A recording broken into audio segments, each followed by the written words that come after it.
Hello, welcome to Arthanidhi. MCQ practice आपण जी टेलिग्रामला सुरू केलेली आहे त्याच्यामध्ये उद्देश हा आहे की तुमचा अभ्यास करताना दृष्टिकोन जो आहे तो बदलला पाहिजे. पर्याय कशा पद्धतीने आयोग फिरवतं, कन्सेप्ट कशी क्लिअर अर्धवट असेल, क्लिअर नसेल तर उत्तर कसे चुकतात, अशा सगळ्या गोष्टींचा तुम्हाला अभ्यासी दृष्टिकोनातून फायदा व्हावा म्हणून ही सिरीज सुरू केलेली आहे. तुम्ही सिरियसली प्रश्न सोडत असाल अशी अपेक्षा करतो.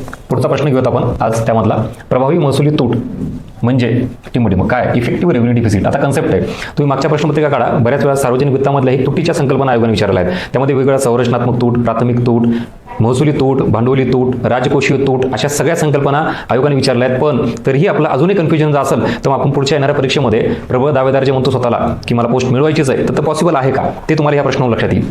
ही कन्सेप्ट किती वेळा वाचलेली असेल तरी बघा, इथं पर्याय आहे राजकोषीय तूट वजा व्याज, महसुली तूट वजा व्याज, महसुली तूट वजा अनुदाने, राजकोषीय तूट वजा अनुदाने.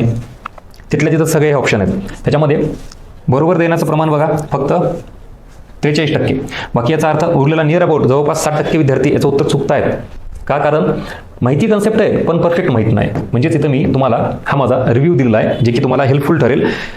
काय पाहिजे इथं? कन्सेप्च्युअल क्लॅरिटी एकदम प्रॉपर, अर्धवट नकोय काही. याच्याने रिझल्ट येत नाही, लक्षात घ्या. ही सिरीज सुरू करण्यामागचा उद्देश काय, हे रिव्ह्यू सगळ्यात महत्त्वाचे आहेत. कुठं चुकलो ते आपल्याला कळायला पाहिजे. आपण डॅमेज कंट्रोल म्हणतो, जे की आजपर्यंत आपण करत नव्हतो. मग कन्सेप्च्युअल क्लॅरिटी असणं गरजेचं आहे. त्यामध्ये काय झालं, कन्फ्युजन, डिफरन्स माहित नाही आपल्याला. एकच कन्सेप्ट माहिती आहे, सर राजकोषी तूट किंवा भांडवली तूट, महसुली तूट. पण आता आयोग ऑप्शनमध्ये तिन्ही चारही कन्सेप्ट एकत्रित करून विचारायला लागते. रिसेंट ट्रेंड जरी तुम्ही काढला तरी तुम्हाला हेच पाहायला मिळेल. म्हणजे डिफरन्स बिटवीन टू कन्सेप्ट हे जमलं पाहिजे आपल्याला. मी इथं इंटरलिंकिंग म्हणत नाही बरं का, दोन कन्सेप्टमधील फरक एक्झॅक्टली काय हे म्हणतोय. सो हा सेकंड पॉईंट. इम्पॉर्टंट कीवर्ड्स तुम्हाला जमलं पाहिजे.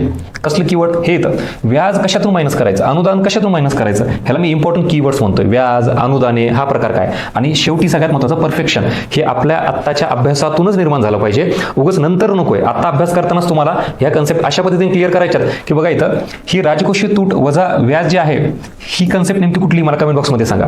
हा जो पहिला फॉर्म्युला आहे ना, ह्याचं उत्तर काय येतं हे मला आवर्जून मेन्शन करा, म्हणजे कळेल कन्सेप्ट. महसुली तूट वजा व्याज हे असं काही नाहीये.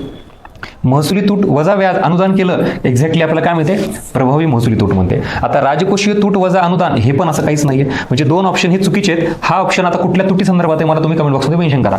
आणि इथं प्रश्नानुसार बघितला तर हा ऑप्शन चुकीचा येतो, पण हा कुठल्या तरी तुटीचा फॉर्म्युला आहे. Is that clear?